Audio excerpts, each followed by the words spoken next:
Hello guys and welcome to the channel, UFO to Know. Before I start this video, I'd ask for you to please like, subscribe, and share.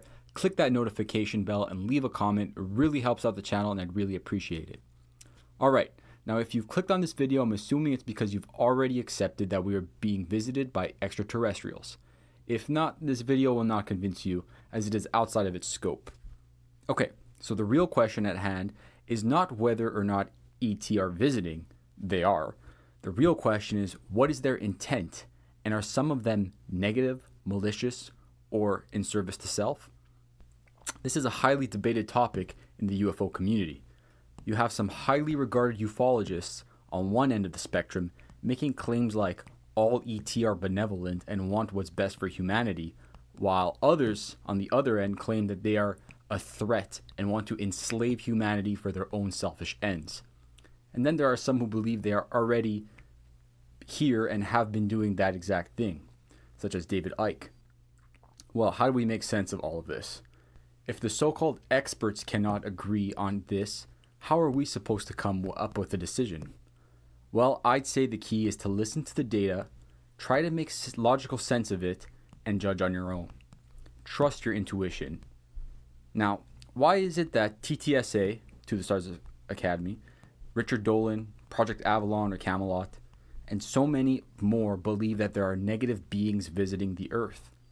Well, because it is perfectly logical. There are many stories of abduction cases, human-alien hybridization programs from all kinds of people, not to mention stuff like cattle mutilations, or even more extreme statements like human mutilations, child sacrifices, and evil organizations that are either aiding evil ETs or are them in disguise.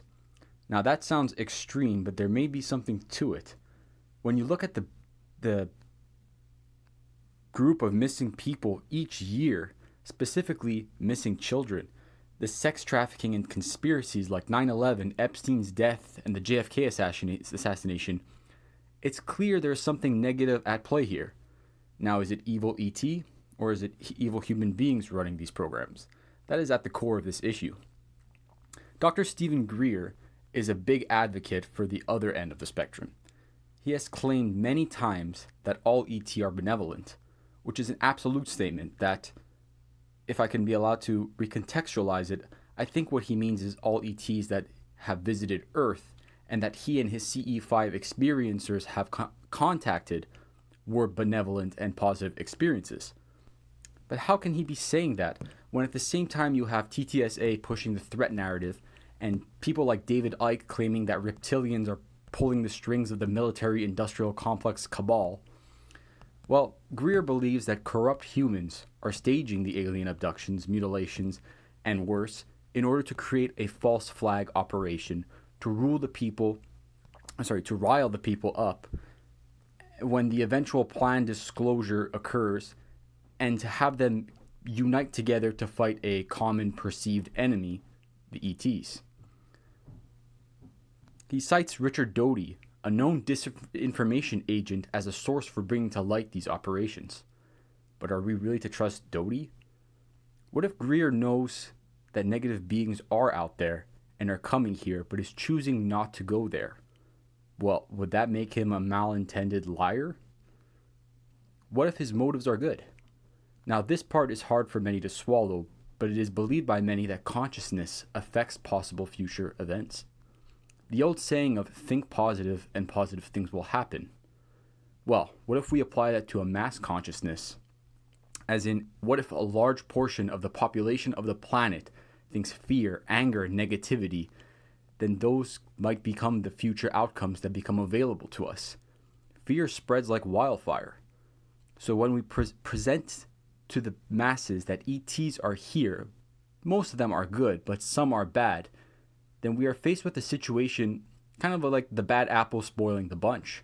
How many will focus on the some are bad part of it, panic and freak out, get into a fearful state of consciousness? So as you can see, the situation is more complex than it appears on the surface. One thing is for sure, there is definitely someone out there lying to us and trying to manipulate us. Whether those forces are ET or covert human or something else, I believe we need to come together as a community. They, whoever they are want us divided and conflicted and confused. But the focus should be on the positive. I personally disagree with Greer's statements that there are no bad ET out there, that they do not visit Earth, that they do not play a part in the world's negativity to some degree. But I do agree with his approach to how we should operate and how we should spread the message to the masses. Alright guys, hope you enjoyed the video. Hope this gave you an opportunity to think about where you stand on this situation. Comment down below how you think we should handle it. Thank you. Until next time.